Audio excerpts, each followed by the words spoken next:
Bom, até o momento tivemos em torno aí de 10 horas de aula gravada, tratando aí do que a gente poderia chamar de alguns aspectos da chamada geoeconomia do capitalismo, né?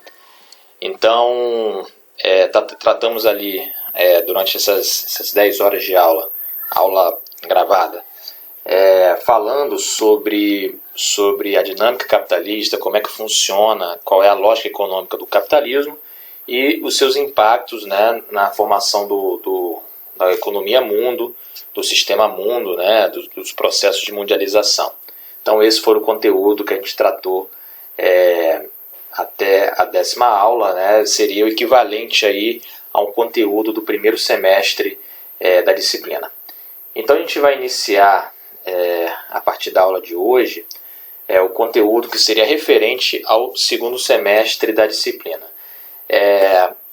Provavelmente ele será um conteúdo um pouco mais curto, que a gente vai retomar alguns aspectos que ficaram na periferia do debate até aqui conduzido, e trazer o aspecto que a gente pode chamar aqui do poder, né, das relações de poder dentro do sistema mundo capitalista, da economia mundo capitalista. E também, né, um pouco mais curto, porque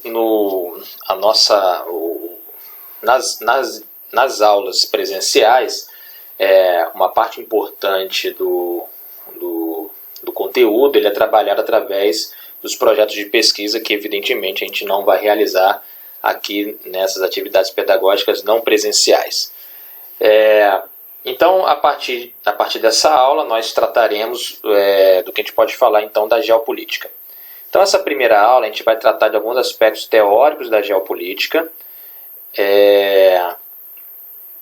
e que né, alguns aspectos, né, do debate geopolítico desde pelo menos o final do século XIX, né, uma dessas concepções que está por trás dessa famosa palavra, né, uma palavra que é muito utilizada ainda hoje em dia, que é a geopolítica. Então,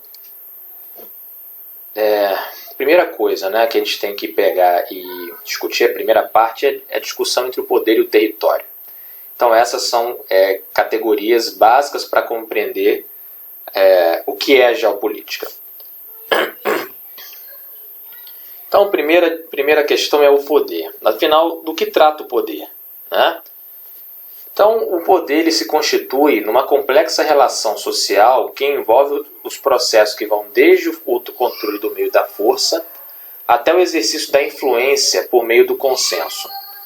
Fundamentalmente, ter poder é a capacidade de exercer certos tipos de ações que se sobrepõem a ações alheias. Então, fundamentalmente, o exercício do poder ele é essa capacidade de exercer a influência, né, exercer ações, né. A gente deve considerar que o mundo, né, a sociedade, ela é diversa, ela possui diversos atores. A unidade mais básica de sujeito é o indivíduo, né? Nós somos seres individuais, mas ao mesmo tempo existe uma série de outros arranjos institucionais e evidentemente de poder que organizam a forma como os indivíduos né, se organizam em sociedade. Então você a partir disso, a partir do indivíduo, você tem uma série de outros arranjos institucionais que também acabam por ter relações aí como sujeitos, né, como sujeitos sociais. Então, inclusive, não raro, as relações de poder, a própria constituição dessas instituições, elas se dão através da formação de relações de poder. Então, a começar, né, você tem os indivíduos e aí você vai ter os paradigmas de família, né, digamos assim, que é a unidade social mais básica. Na nossa cultura, né, na cultura ocidental, a família reconhecida é aquela família nuclear, né? Até recentemente, agora se fala a questão de família tradicional, o que é uma grande bobagem, né? Você não tem relações, as relações de família e de parentesco, elas são absolutamente diversas. de acordo com a cultura e de acordo com o tempo, né? Então, nas sociedades capitalistas ocidentais, até mesmo por conta dos processos cada vez maiores de individuação das pessoas, né, das sociedades, as famílias cada vez mais vão se tornando cada vez mais atomizadas, né? Hoje, então, o que se fala hoje de família tradicional é a relação da família entre pai, mãe e filhos, né? Mas, evidentemente, que essa própria que hoje se fala que é a família tradicional, ela é uma construção social que deriva, né, que inclusive é muito recente, né? Você já teve, na própria sociedade, nas sociedades ocidentais, né, do que hoje nós chamamos de Ocidente, outros arranjos familiares que eram mais ampliados, né, que não era essa família nuclear, né? E hoje, né, com uma individuação ainda maior das sociedades, já se constituem outras relações familiares que envolve, né, desde a mãe, né, que por N motivos precisa cuidar dos filhos, né, sem ter a presença da figura masculina, né? Isso é um arranjo muito comum. E também, né, em menor grau existe também o outro caso de pais, né? É muito mais raro de acontecer, mas você tem pais que também cuidam dos filhos sem a presença da figura materna. Existem casos de casais que optam por não ter filhos, né, famílias então de casais, e também hoje, mais recentemente, você tem essa demanda, né, pelo reconhecimento também das famílias que envolvem, no caso, relações homoafetivas. De qualquer maneira, a família ela é um arranjo institucional, ela digamos assim, né, depois do indivíduo, as relações familiares de parentesco são uma forma um pouco mais evoluída, né, do que a gente pode já falar como uma instituição social, né, nesse sentido, né, que você engloba uma série de indivíduos e que constitui ali uma relação e constrói essa que a gente pode falar, esse ator social que é a família, né, que muitas vezes você pode encontrar como sendo um todo, né, que vai em uma determinada direção, né? Porque é por meio da família, por exemplo, que começa o processo de socialização dos indivíduos, né, quando eles estão em processo de crescimento, incorporando, né, a família é a primeira camada de transferência do saber social, das práticas culturais para o indivíduo que está em processo de desenvolvimento enquanto indivíduo, enquanto pessoa. E, ao mesmo tempo, a própria família, na sua constituição, ela se dá por meio de relações de poder. Então essas relações de poder, por isso que ela é uma complexa relação social, porque elas vão construindo essas relações a partir dos indivíduos que vão formando as relações de poder, e o próprio poder individual ele passa a ser exercido de acordo com o desenvolvimento dessas formas institucionais. E aí, por exemplo, você tem a presença de famílias que ganham mais poder, né, por se tornarem famílias proprietárias. Se você for olhar talvez no início, né, quando vai ter o surgimento da propriedade privada, esse primeiro desenvolvimento ele vai se dar por meio da força física, da forma mais extrema e básica de exercício de poder. Então essas relações elas estão sempre se dando. E o que você vai caracterizar o poder, portanto? O poder ele vai ser desde essa forma mais básica, mais trivial, que é o exercício da força, que é aquilo que a gente associa mais rapidamente sobre o que é ter poder, mas que eu considero que, na verdade, o exercício da força ela só se dá quando não há uma hegemonia de poder, quando o poder ele não está plenamente hegemônico. Então você usa a força para poder impor, e evidentemente você pode perder, até aquilo que a gente pode falar que é o exercício mais pleno do poder, que é quando você consegue exercer esse poder, a influência, por meio do consenso, por meio da aceitação, né, do coletivo, né, a respeito do exercício de poder, né, ou por determinados indivíduos ou por determinadas instituições. Então é isso aí que a gente pode considerar que quando há o consenso desse exercício de poder, quando você tem o poder sendo o poder na sua máxima configuração, na sua máxima capacidade de exercício, né? Então é isso que a gente pode considerar. Então, nesse sentido, né, o poder é essa capacidade de você exercer certos tipos de ações sobre ações alheias. Então ela pode ser por meio da força, ou pode ser, que a gente pode considerar quando o poder não está plenamente hegemônico, ou quando você tem o consenso daqueles sobre os quais essas ações se sobrepõem, quando a gente pode considerar que esse é um exercício pleno do poder. Tá? Então essa é a primeira característica que a gente pode sintetizar a respeito do exercício do poder. E aí, consolidando aqui, então o exercício das relações de poder sempre se dão através da dialética, quer dizer, dessa relação contraditória entre dominação e consentimento. O consentimento pode se dar por meio da imposição do medo ou através simplesmente do convencimento. Em linhas gerais, a estratégia de poder mais eficiente é aquela que logra o livre consentimento dos dominados. O uso da força se dá sempre quando o consentimento está em risco. Eventualmente também, o uso da força ele pode ser o primeiro exercício de poder e depois pelo fator tempo, pelo fator da institucionalização desse poder, posteriormente acaba logrando o consentimento dos dominados. Então, existem vários caminhos para se chegar, mas é importante considerar que o poder ele transpassa as relações sociais, ele transpassa as relações entre os indivíduos em sociedade. Então, com efeito, não há relação humana possível sem a mediação do poder. Além disso, o poder não é um atributo meramente individual. Ao contrário, o poder é sempre pactuado enquanto um bem intangível da coletividade. Então, a noção do poder como atributo individual, digamos assim, da força, da capacidade do indivíduo de impor medo aos seus pares, é a forma mais trivial e mais elemental, mais rudimentar do exercício de poder. Então, que a coisa, o cara, que é uma pessoa que, um matador, que a gente às vezes associa, uma pessoa muito forte, que bate em todo mundo. Isso é a forma mais trivial e mais rudimentar de exercício de poder. E também é extremamente ineficiente.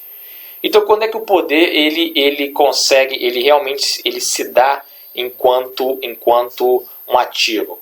É quando ele é pactuado como um bem intangível da coletividade. Via de regra, o exercício de poder se dá por meio da ocupação de posições que são socialmente reconhecidas como posições de poder. Então, quando você pega, por exemplo, eu vou falar aqui o caso dos militares. Está vendo aí o Brasil do Bolsonaro, do governo Bolsonaro, um governo absolutamente militarizado. E aí, quando você vai pegar e vai parar para pensar, você olha lá, uma série de generais já velhos, já geriatras, inclusive, alguns já bem velhos, e você vai pensar, qual é o poder desses caras? Esses caras, enquanto indivíduos, são personagens absolutamente abaixo da mediocridade. São fracos, perderam o seu vigor físico, a maioria deles, inclusive, perdeu o seu vigor intelectual, naquilo que há, enfim. E aí, qual é o poder desses generais? É um poder, os generais aposentados, no caso, eles não têm mais controle sobre a tropa. Mas como é que se dá? Ele se dá através da ocupação de postos institucionais. E aí, quando você pega, por exemplo, um general, seja qual é, de uma força militar, um general, alguém que está em posição de um comandante, via de regra, são figuras mais velhas, figuras mais experientes, figuras que há muito tempo não estão, que a gente pode chamar do fronte, ficam na retaguarda, mas porque eles possuem esse poder sobre milhares de soldados, de militares, por exemplo, numa guerra. Se dá por meio da ocupação desses espaços institucionais. Quer dizer, o poder não está no indivíduo, mas está na posição institucional construída, no caso que é a estrutura militar. Da mesma maneira, quando a gente vai pensar, por exemplo, no poder político, o que afinal, faz um indivíduo necessariamente poderoso? É justamente essa posição. Se ele, um indivíduo, ele numa democracia, numa democracia liberal, quando ele se torna presidente ou se torna primeiro-ministro, ele passa a ser poderoso pela função que ele exerce. Muitas vezes existem chefes de Estado, né, sei lá, de qualquer tipo, e que quando ele perdem essa posição de poder, eles se tornam vulneráveis, né? Eles se tornam vulneráveis a retaliações, que enquanto chefe de Estado eles não têm, né?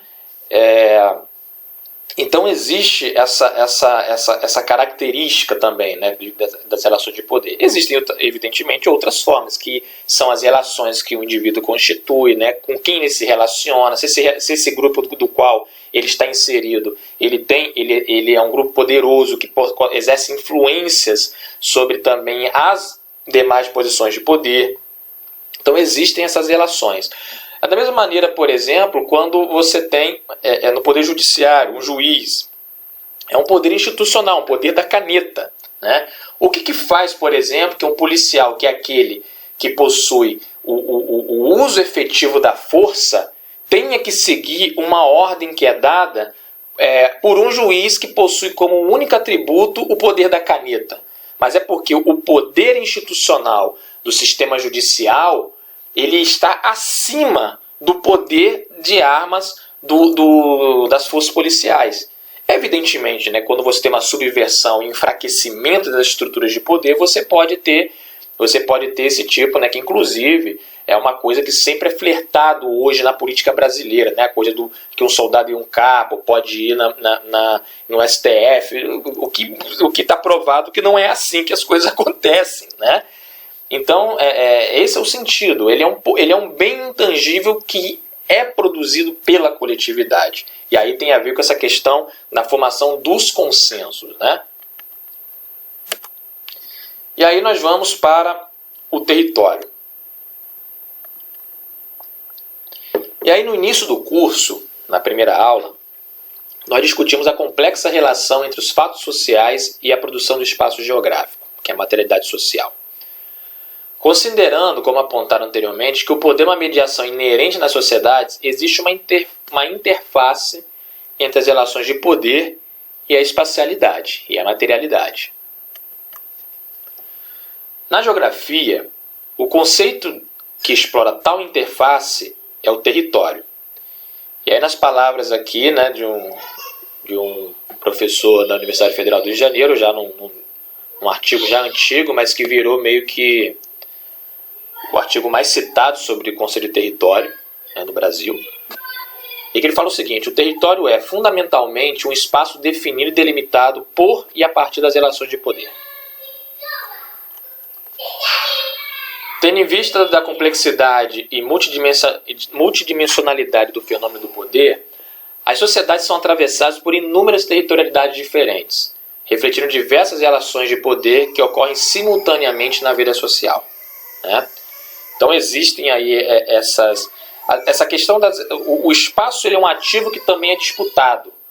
Então quando você pega e essas relações de poder eles têm essa projeção, você forma o que a gente vai falar de territorialidades.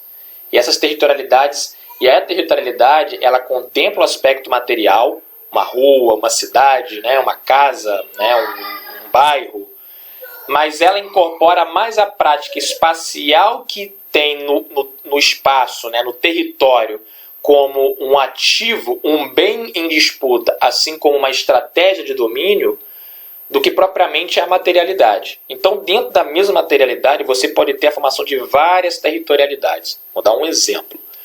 No Rio de Janeiro, a gente tem o Estado, que tradicionalmente é a instituição territorial.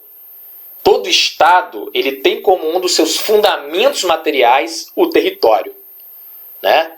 Então, você pega os Estados nacionais, ele precisa ter uma territorialidade. Se ele não tem essa territorialidade, ele não tem esse território que precisa ser mais ou menos estável, né, transgeracional, e que a partir dessa territorialidade você constitui o espaço das leis daquele Estado, os espaços da cultura que é aceita, o espaço da jurisdição, o espaço de exercício do poder de proteção militar, o espaço da língua que é permitida, das relações monetárias que são aceitas, tudo isso, se o Estado não tem esse território que consegue englobar todas essas relações dentro dele, ele não consegue exercer plenamente sua função de Estado.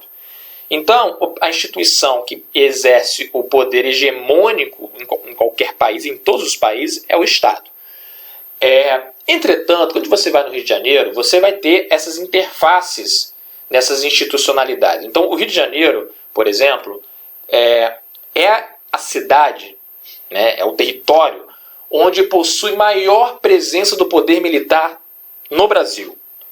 Então, o Rio de Janeiro né, em particular o município do Rio de Janeiro, né, e a sua região metropolitana, é onde possui maior quantidade de militares da reserva, de instituições militares. Ali você tem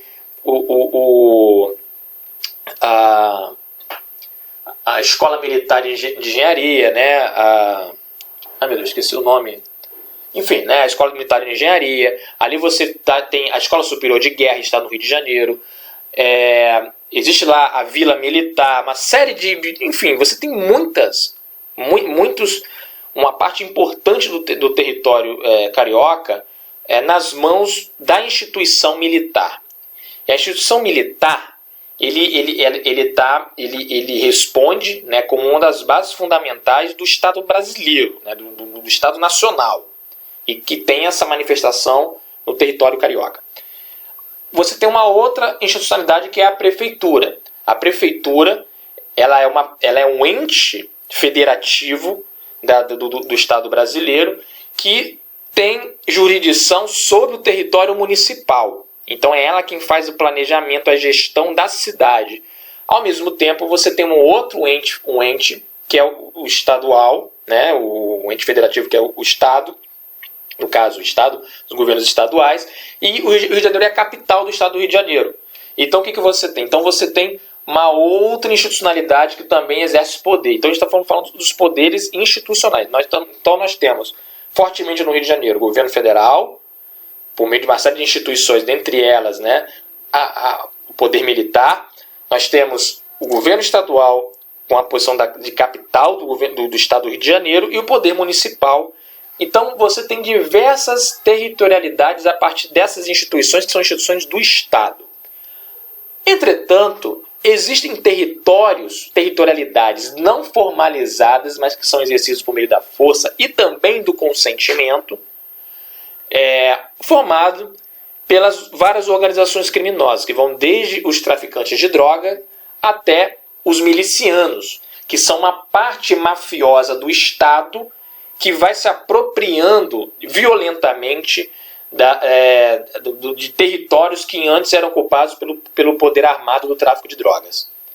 Então nós vamos ver o seguinte: são territorialidades, relações de poder que se convivem, muitas vezes uma sobrepondo-se à outra. Por exemplo, há de se convir que hoje no Rio de Janeiro o poder criminoso da milícia ele tem correlações e sobreposições com o poder estadual por meio das polícias militares, com o poder federal por meio também de uma aliança hoje com setores das Forças Armadas e com o poder federal, porque você tem hoje um presidente que é sabido que ele tem na sua base política territórios controlados por milicianos. Então são relações que se dão, e aí o que você vai ter nisso daí? Existem localidades em que esses territórios que se perpassam, em que algumas regras se tornam específicas dependendo da territorialidade. Então, por exemplo, qual é um dos fundamentos do poder econômico das milícias? O controle sobre serviços que, em tese, deveriam ser ofertados, seja pelo Estado, seja pela economia privada formalizada, pelas empresas com CNPJ, como, por exemplo, a luz elétrica, a água, o sinal de internet, o sinal de TV a cabo. E aí o que você constitui? Constitui uma outra territorialidade que isso é ofertado por milicianos. Então é o GatoNet, né, que vai ofertar sinal de internet final, que é pirateado. né?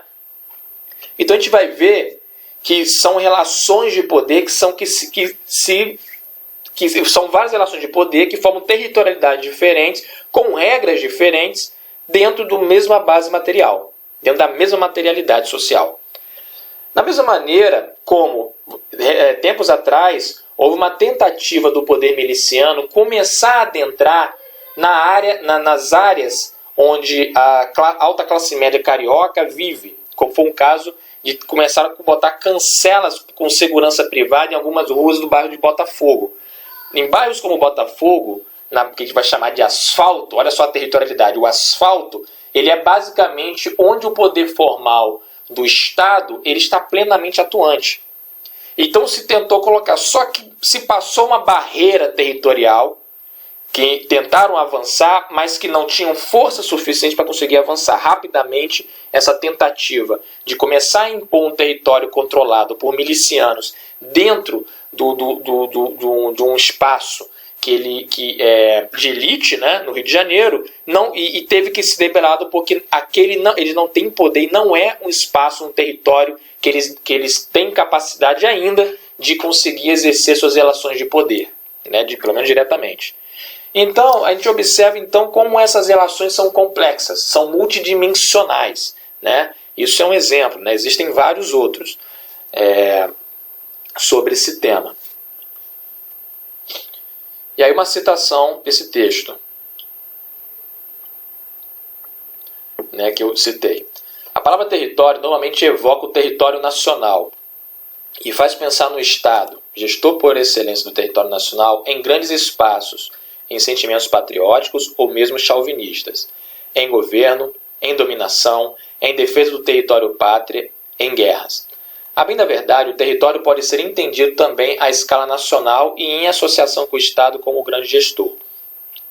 Se bem que na era da globalização, um gestor cada vez menos privilegiado.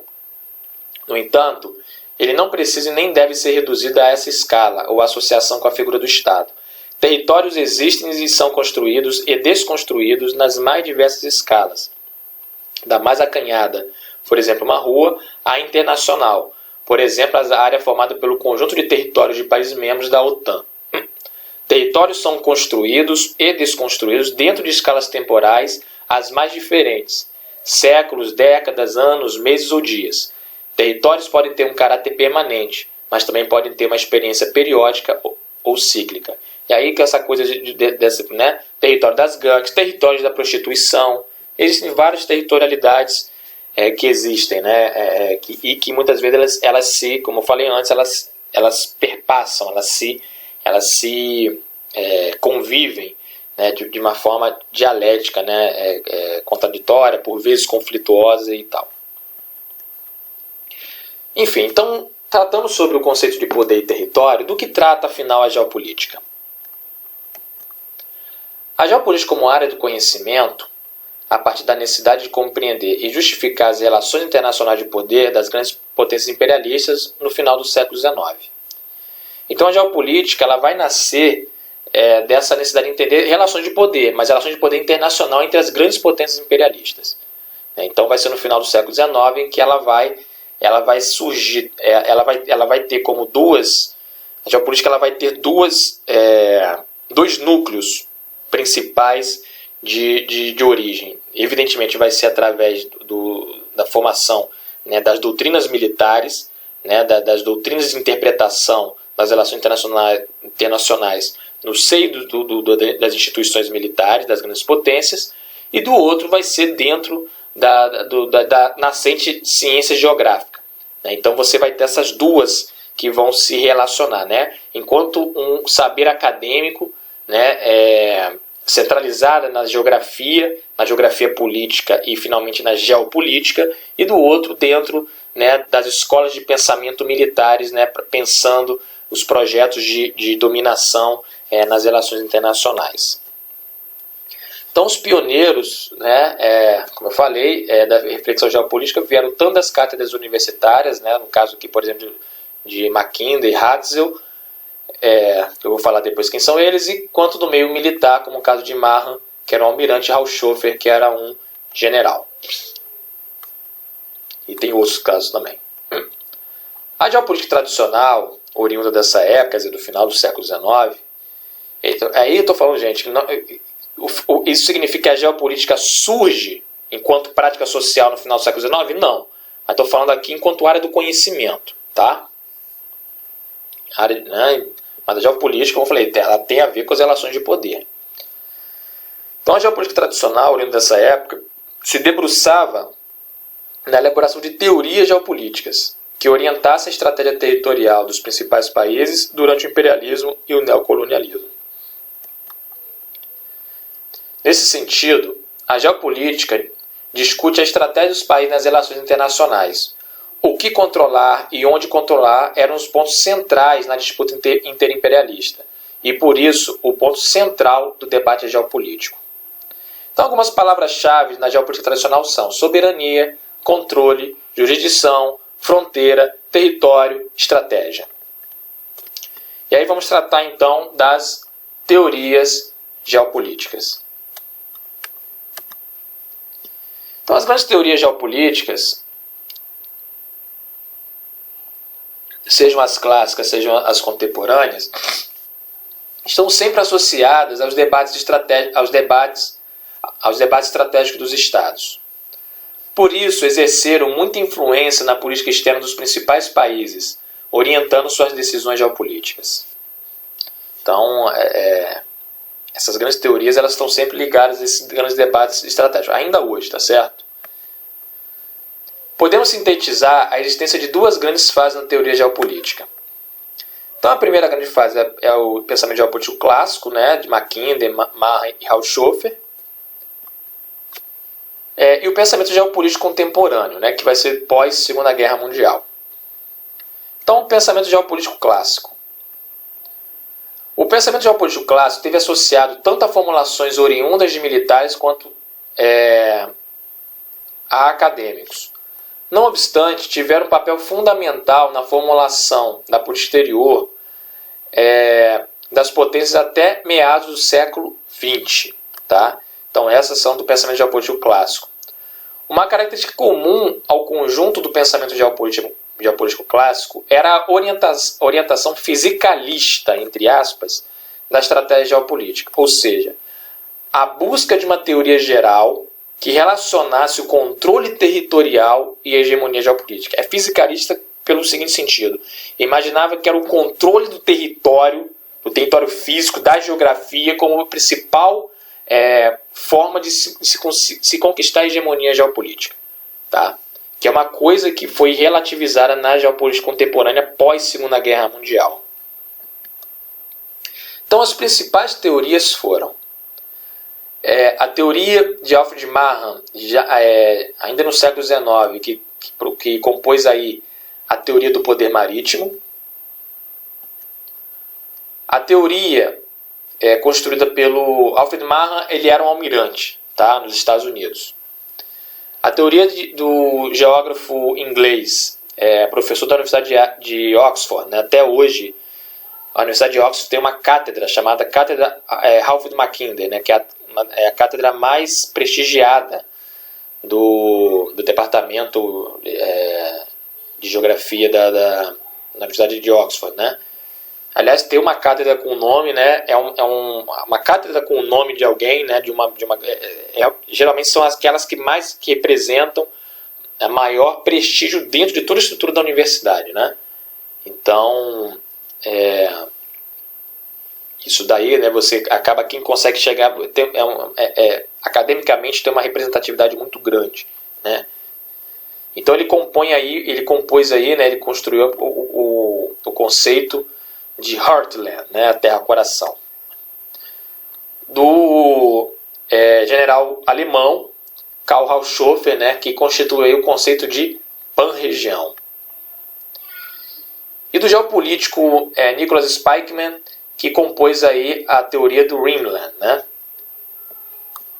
E aí vou passar rapidamente sobre essas teorias e a importância delas, né, porque elas exerceram uma influência muito grande nas disputas de poder no sistema mundo capitalista desde o final do século XIX. Então o formulador, né, ele foi um almirante, né, foi um dos primeiros componentes do corpo docente Naval War College, nos Estados Unidos, que foi fundado em 1884, né, quer dizer, no último quartel aí, 15, né, nos últimos 15 anos aí do século XIX, nos Estados Unidos. Ele também foi conselheiro da presidência daquele país, exercendo decisiva influência na doutrina geopolítica estadunidense. Isso é um dado interessante, o seguinte, deixa eu ver se eu já coloquei aqui. Tá, já botei. Então, em 1890, publicou o livro A Influência do Poder Marítimo sobre a História, que formulou a ideia do Sea Power como estratégia dominante para a hegemonia mundial. Não por acaso, os Estados Unidos, desde o início do século XX, apoiou sua estratégia militar sobre o controle dos mares, característica dominante até a atualidade. Isso é um dado interessante. Evidentemente, o Alfred Marham ele não tirou isso do nada.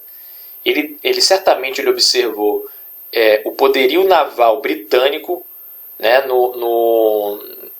desde ali século XVII, né, quando a Inglaterra começa a construir sua hegemonia geopolítica naquele período ali, né?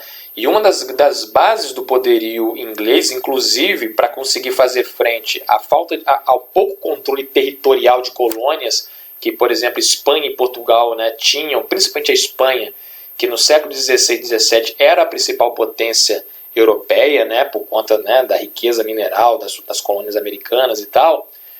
E aí como é que a Inglaterra consegue fazer frente e consegue, inclusive, superar a hegemonia espanhola?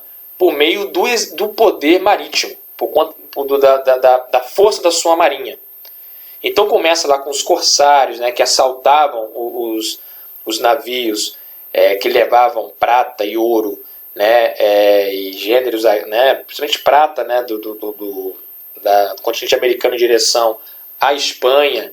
Então você tinha ali vários corsários, inclusive ajudando no próprio processo de mundialização, né, de conhecimento empírico do mundo. Então a marinha inglesa ela foi fundamental para a consolidação da Inglaterra e, no limite, né, evidentemente, isso daí teve uma influência importante na própria Revolução Industrial, né, na criação das condições objetivas que permitiram a Revolução Industrial. Então o Alfred Marham, olhando os Estados Unidos, que consolidavam como um país territorialmente gigantesco, né, um país continental, e que tinha duas saídas, né, era um país relativamente isolado, né, que ele tinha apenas, né, tem ainda, né, apenas duas fronteiras, né, ao norte com o Canadá, ao sul com o México, e as duas costas marítimas para o Oceano Pacífico e o Oceano Atlântico. Então o que acontece? Ele entendia que os Estados Unidos, que já almejavam se tornar uma potência mundial, né, por exemplo, através do controle da América Latina como um quintal, né, e aí você vai constituir a ideia da América para os americanos, né, que foi fundamental, inclusive para os processos, né, o processo de alteração da gravitação hegemônica na América Latina dos países europeus para os Estados Unidos. E então o poder marítimo, né, ter uma marinha forte era fundamental, né, que você conseguiria ter acesso às várias localidades, o controle do comércio internacional, que então e ainda hoje é fortemente marítimo, né, dos fluxos marítimos. Então ter esse controle é fundamental para a hegemonia. Então não é à toa que os Estados Unidos patrocinaram, inclusive incorporaram ao seu território o Istmo do Panamá, onde fez o Canal do Panamá, que somente agora, recentemente, eu não sei especificar a data, né, mas agora foi no início do século XXI, final do século XX, nos anos 90, né, ou primeira década dos anos 2000, quando finalmente o Canal do Panamá passa a ficar sob poder do país Panamá. Até então, Panamá, o país, ele era dividido, ele era cortado ao meio pelo canal que era de controle dos Estados Unidos. Então isso aí era o quê? Facilitava o acesso, né, da costa leste para a costa oeste e vice-versa dos Estados Unidos, sem precisar dar a volta pelo sul da América do Sul. Então, isso foi fundamental, de modo que ainda hoje o principal ativo do poder americano é justamente a sua marinha, né? Os mariners, né, que são os fuzileiros navais, que vão estar associados, quer dizer, todo o poder, né, militar americano, ele gravita numa capacidade de deslocamento marítimo muito grande. Os destroyers, como é que se chama? Aqueles... meu Deus, esqueci o nome.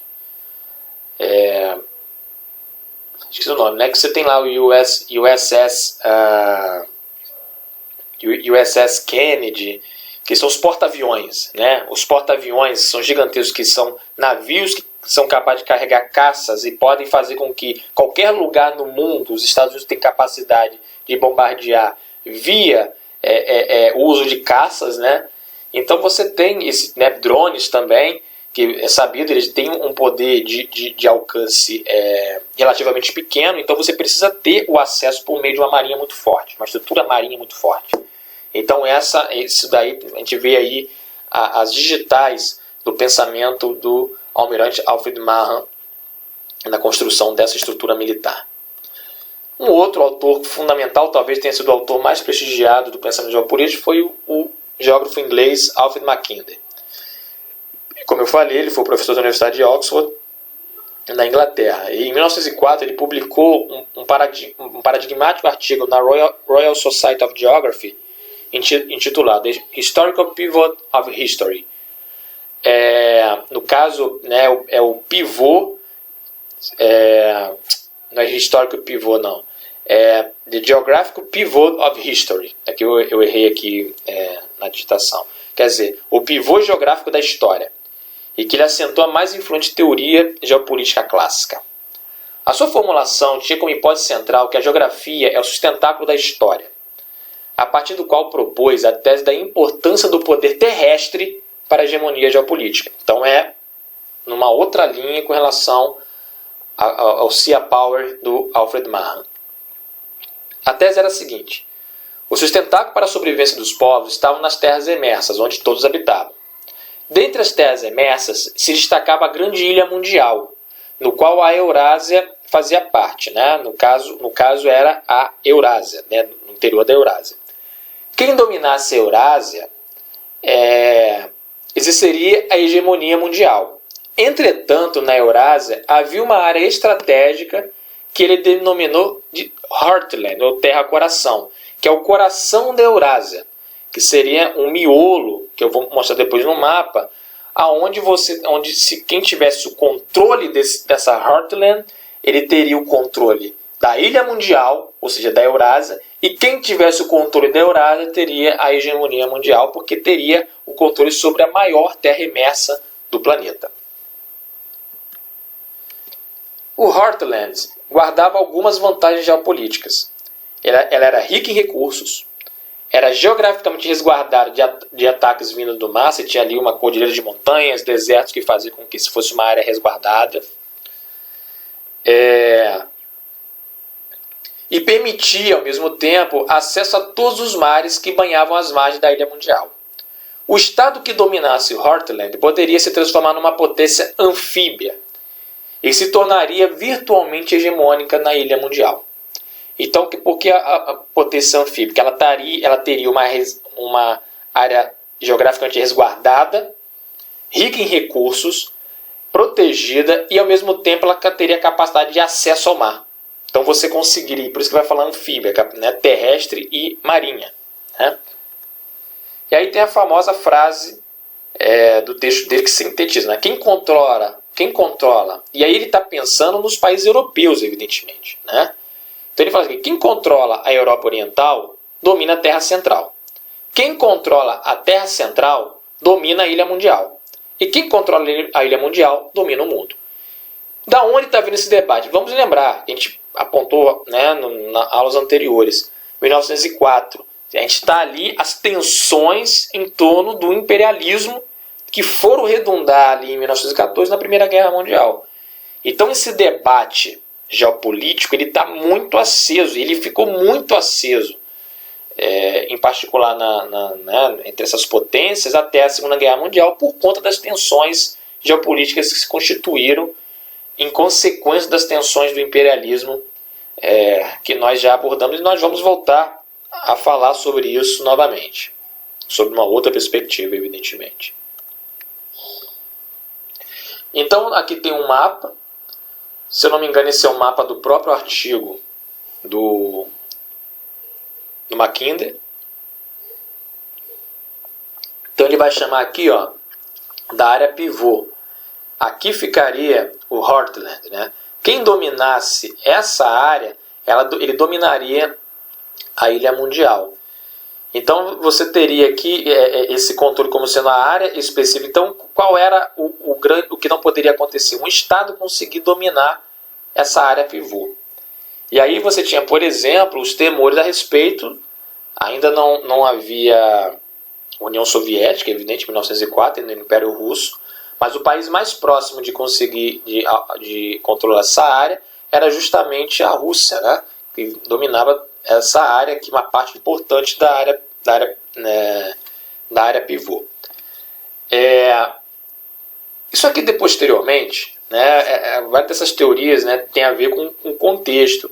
Então, essa coisa, por exemplo, se há uma área territorialmente resguardada, o Mackinder estava pensando no mundo pré-revolução da aviação, né? Dessas tecnologias que permitem ter o acesso mais rápido e superior de várias áreas, como por exemplo, né, hoje a aviação militar, enfim, né, eram basicamente, você tinha as frotas marítimas e tinha o poder terrestre dos exércitos, né, que basicamente você tinha um acesso por meio do sítio, e não essas formas que conseguem agir de modo remoto, né, fora do sítio, né, quer dizer, da materialidade espacial, do meio físico.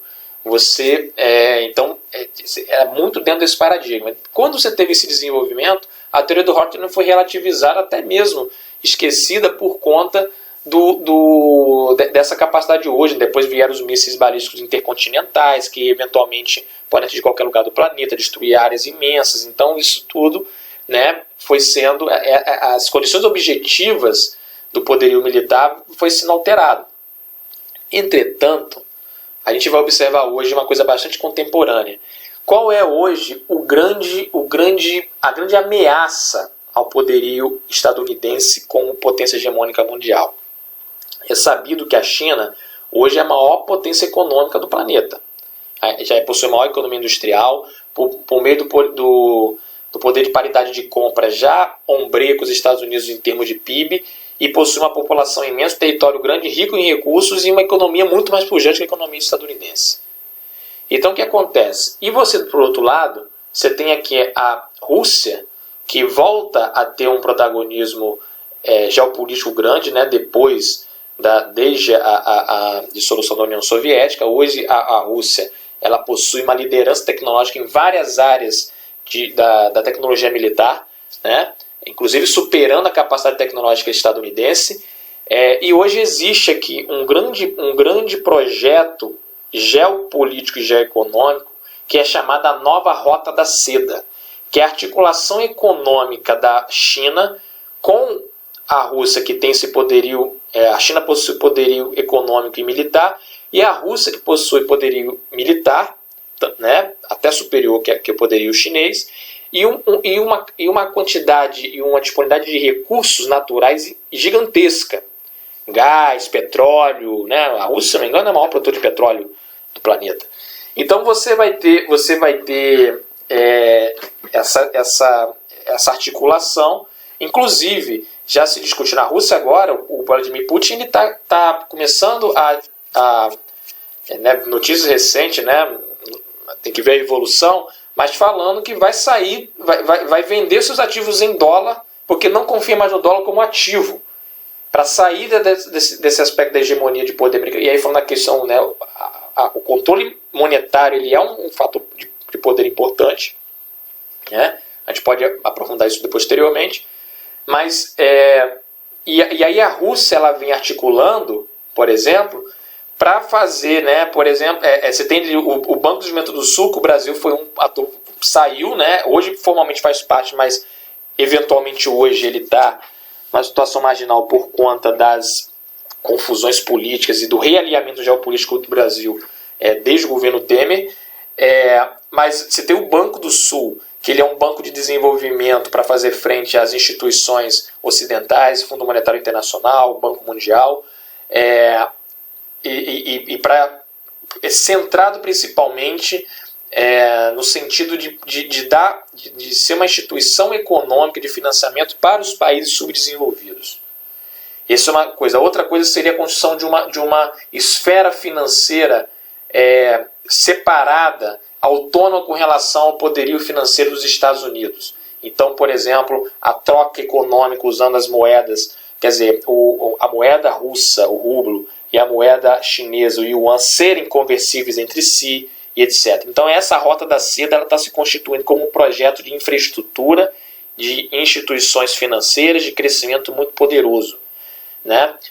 E hoje, esse projeto ele tem sido um canal de disputa com relação ao continente europeu, porque os Estados Unidos, por meio da OTAN, eles usam como uma forma. Aí você, por exemplo, vê aqui, por exemplo, a ação da OTAN na Ucrânia, que é um dos hotspots hoje da geopolítica internacional, por conta dessa ação, no sentido de gerar constrangimentos e ameaças à Rússia. E aí por quê? Porque tentando os Estados Unidos não podem perder esse controle de influência sobre o continente europeu. Então ele tem agido fortemente, né? Inclusive, você vai observar, né? As duas fontes de ataque hoje independente, né, do governo americano é Rússia e China.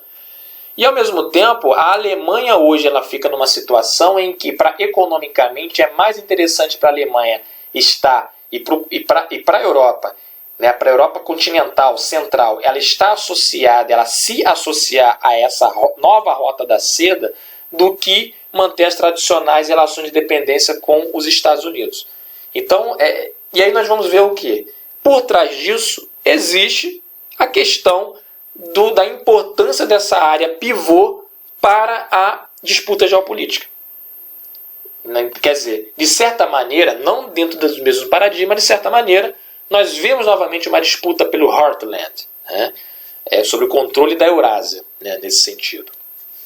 Então, a gente pode ver que muitos dos insights da teoria mackindeiana podem ser utilizados, evidentemente, com adaptações, né, de uma forma crítica, mas podem ser resgatadas hoje. Certamente, né, dentro do debate da estratégia geopolítica dessas grandes potências, faz parte do pool de autores que são levados em conta.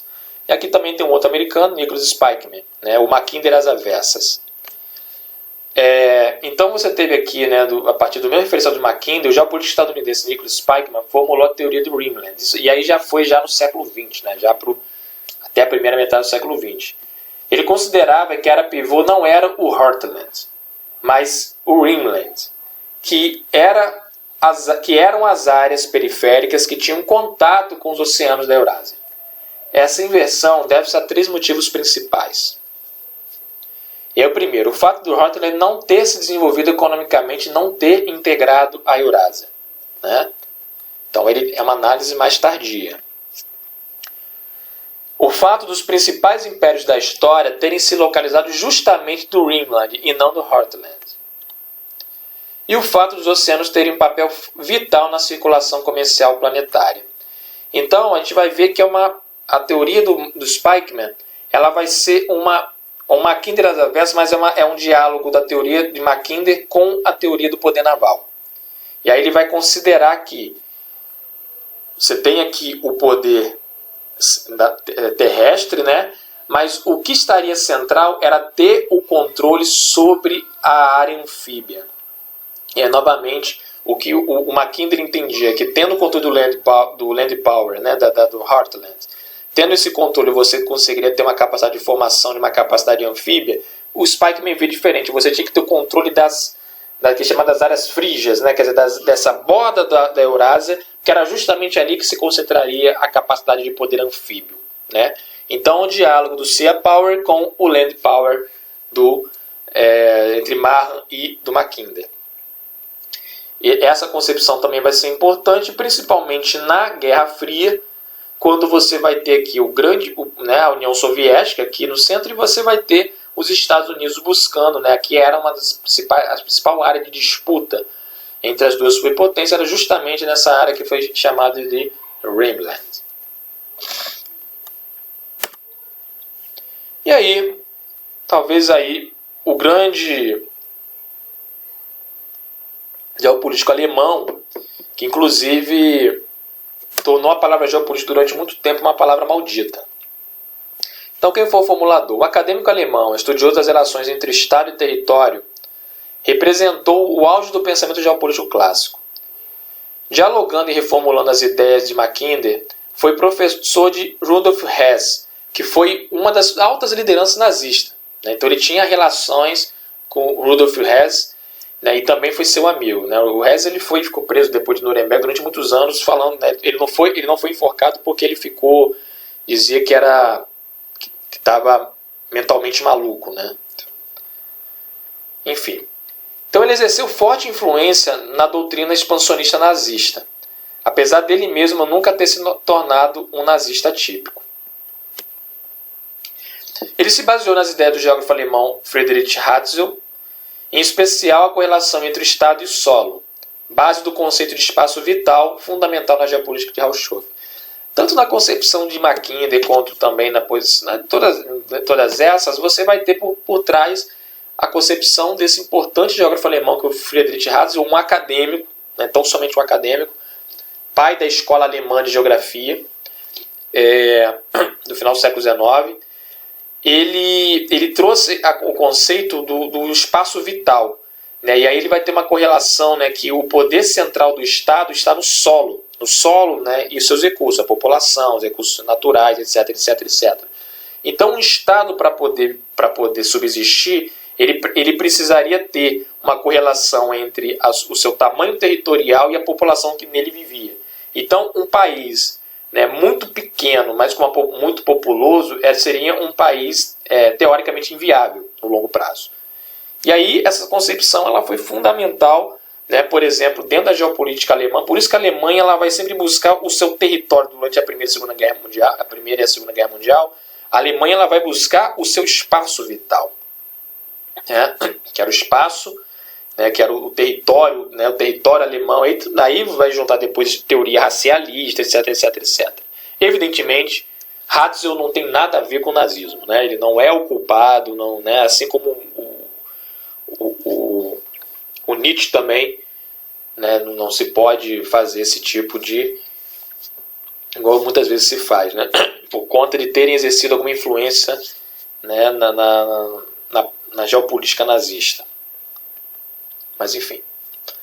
A sua formulação geopolítica era impulsionada pelo seu nacionalismo e pelo inconformismo das humilhações sofridas pela Alemanha no Tratado de Versalhes. Nesse sentido, sua produção era orientada no esforço de pensar estratégias para o reerguimento da Alemanha. Ele formulou uma geopolítica orientada na existência de 4 blocos de poder, chamadas de pan-regiões. Essas áreas intercontinentais, dominadas respectivamente por uma grande potência, essas áreas eram áreas intercontinentais dominadas respectivamente por uma grande potência. No caso, a Panamérica seria dominada pelos Estados Unidos, a Euráfrica pela Alemanha, a Panásia pelo Japão e a Pan-Rússia pela União Soviética. Então a gente vai ter aqui a concepção das pan-regiões. Então ele vai trabalhar então com a ideia desses grandes blocos de poder e evidentemente a gente vai observar aqui o que ele entendia como espaço vital alemão, de controle alemão essencial, as áreas populosas, as áreas populosas desses desenvolvidos, desses territórios, e aí evidentemente na Euroáfrica você vai ter, na pan-região Euroáfrica você vai ter o domínio da Alemanha, e esse era o projeto. Essa concepção aqui é uma coisa interessante. Se vocês forem pegar, por exemplo, textos contemporâneos falando sobre a globalização, você vai falar, por exemplo, dos grandes blocos de poder. E aí, existem livros, falavam assim, do bloco americano, bloco europeu e bloco japonês, ou hoje bloco asiático. Assim, bloco não no sentido do bloco econômico, mas blocos de poder. Zonas de influência econômica e política. Então, até final da década de 90 se falava muito isso. Então você tinha aqui o bloco de influência a zona de influência japonesa, que exercia a sua influência econômica na China, nos tigres asiáticos, na Oceania. Chegava aqui onde você tinha maior influência europeia e aqui onde você tinha maior influência dos Estados Unidos. Aqui, evidentemente, a exceção seria a da Rússia, que nessa época, né, você pós fim da União Soviética, né, foi escanteada dentro do raciocínio sobre. Mas a gente observa aí que também é uma visão que vai exercer influência sobre fenômenos contemporâneos. E o pensamento geopolítico após a Segunda Guerra Mundial. Então, após a Segunda Guerra Mundial, até aqui, gente, a gente falou sobre a geopolítica clássica. Existem outras concepções, mas essas foram as principais. Então, após a Segunda Guerra Mundial, a geopolítica clássica entrou em desgraça, pois foi associada ao nacionalismo alemão, né, por causa do Haushofer e tal. Entretanto, o pensamento geopolítico continuou sendo elaborado, porém com outras nuances, menos ligadas ao determinismo geográfico da geopolítica clássica. Como eu falei, era a ideia realmente poder terrestre, poder naval, né? Então era muito fisicalista, como eu tinha mencionado anteriormente. Então, um fator importante para isso foi o desenvolvimento tecnológico, que relativizou, por exemplo, a força das barreiras geográficas no fazer da guerra. Então, um exemplo foram os mísseis balísticos intercontinentais, né?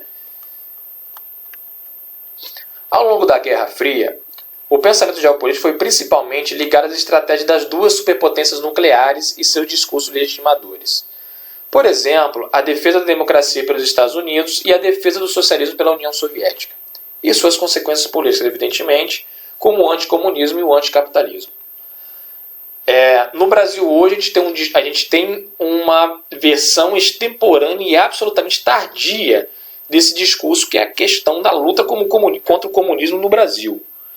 Quer dizer, e aí a gente vê o atraso do pensamento geopolítico brasileiro, principalmente do exército brasileiro.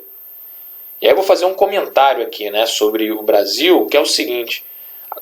Hoje eu me questiono sobre qual é o nível da formação. Eu não posso dizer isso a respeito da Escola Naval e da Escola de Formação de Oficiais, tanto da Aeronáutica quanto que me parecem ser mais sofisticadas.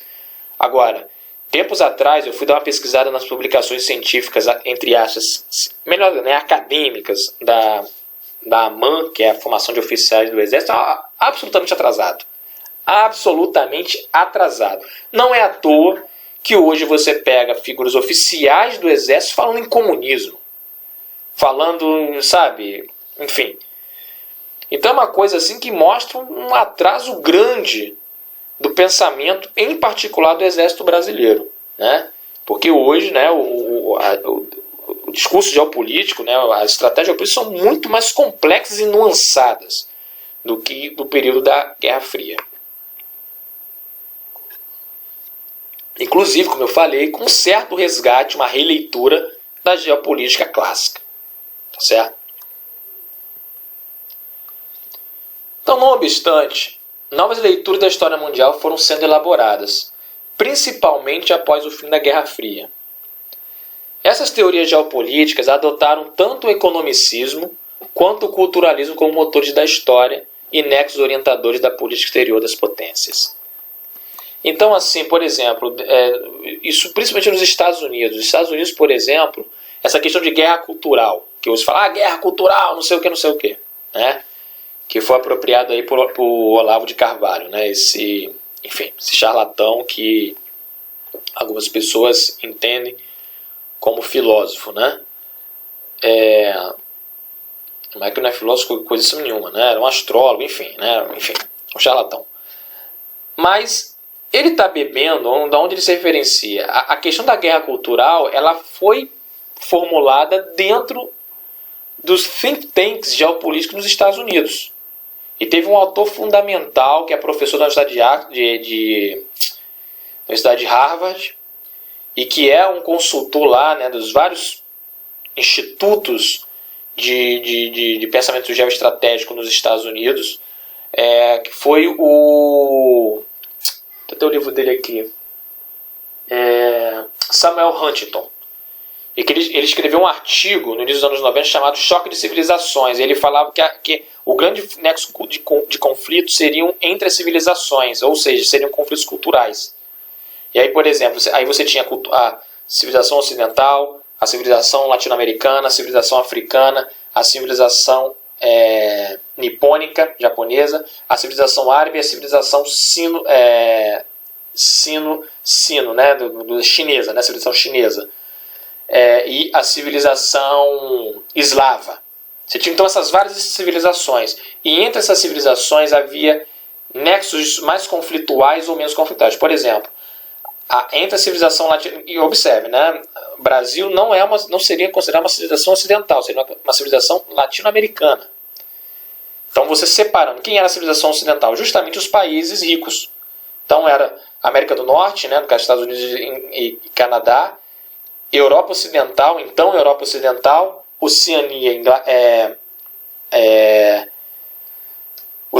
que no caso seria Austrália e Nova Zelândia. Então esse seria, quer dizer, os países marcadamente, né, de formação europeizada e ricos. Então eram sociedades ocidentais.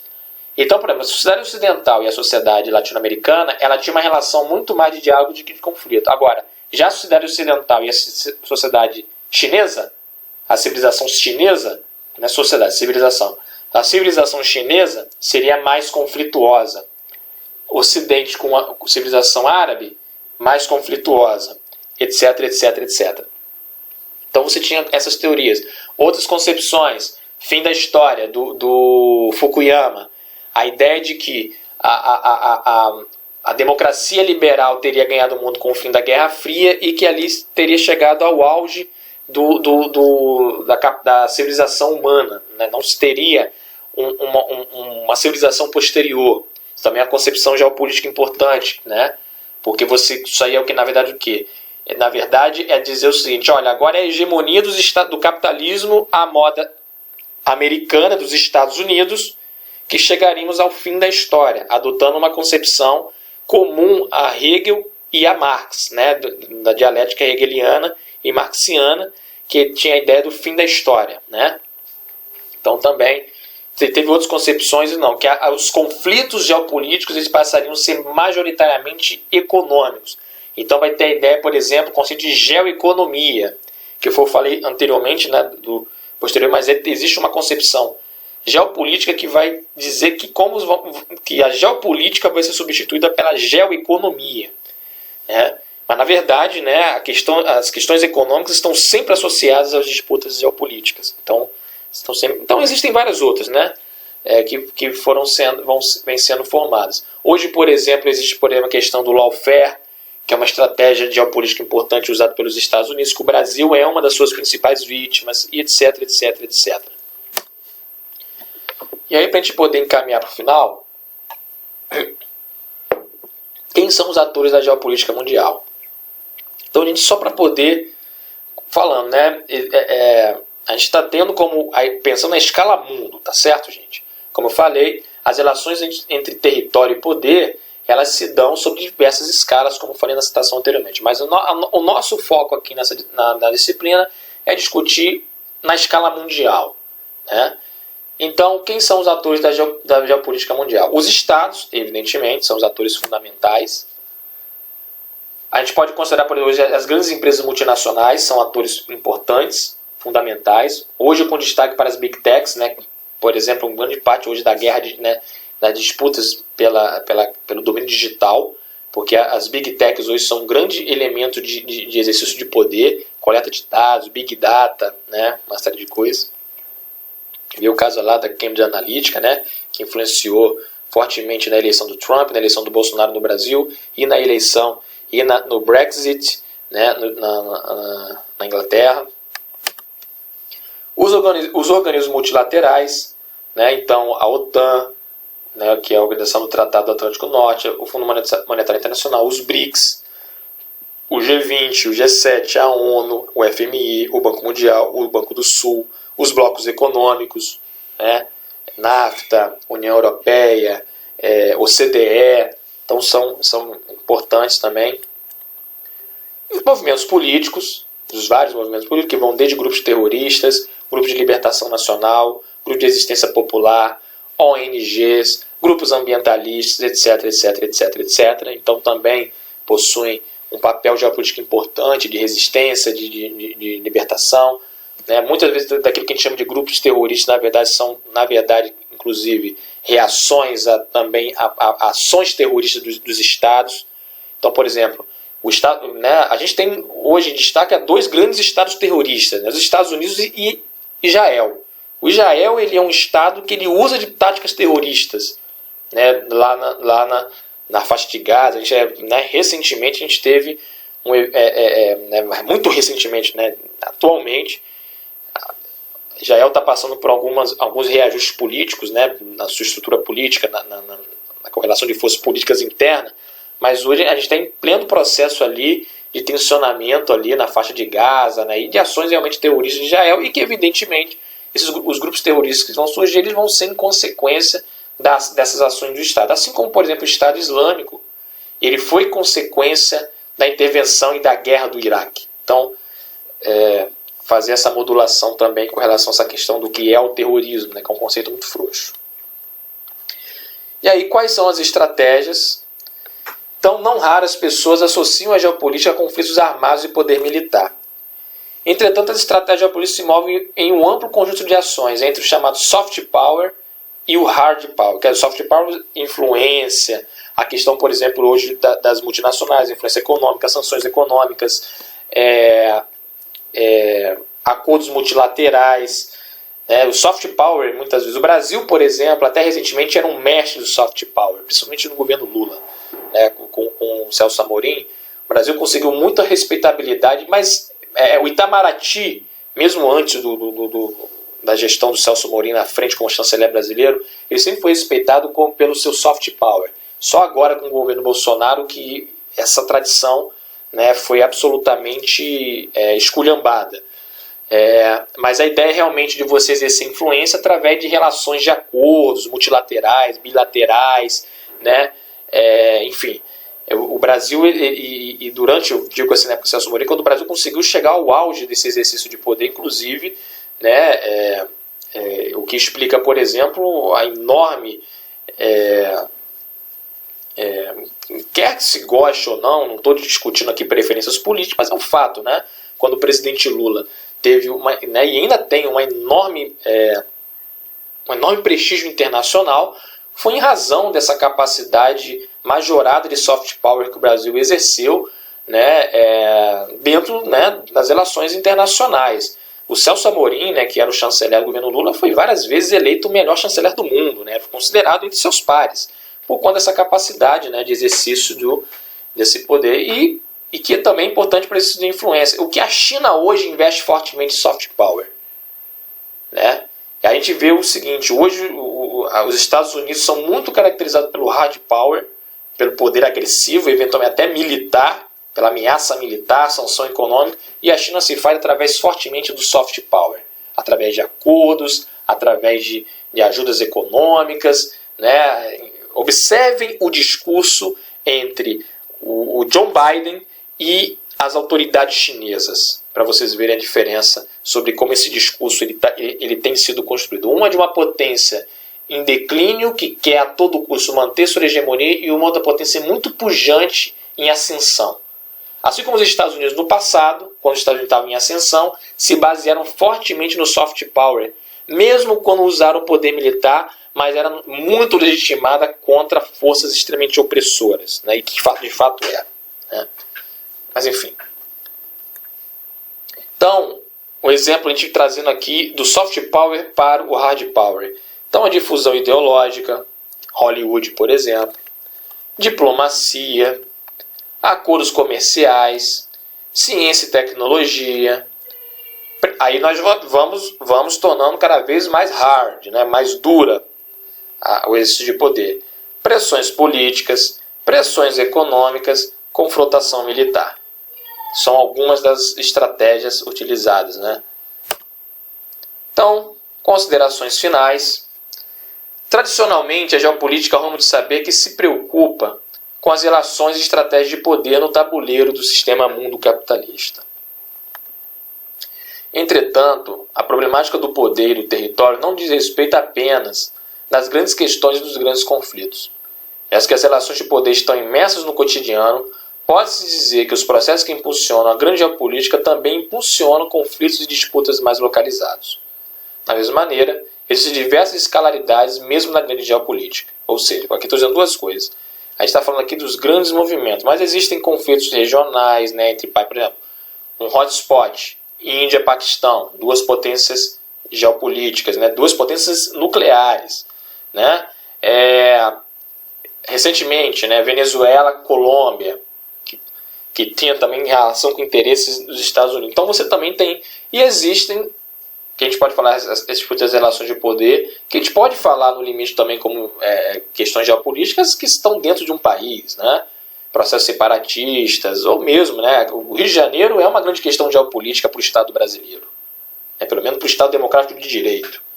A questão dessa confusão que eu falei anteriormente, né, o que é o Rio de Janeiro.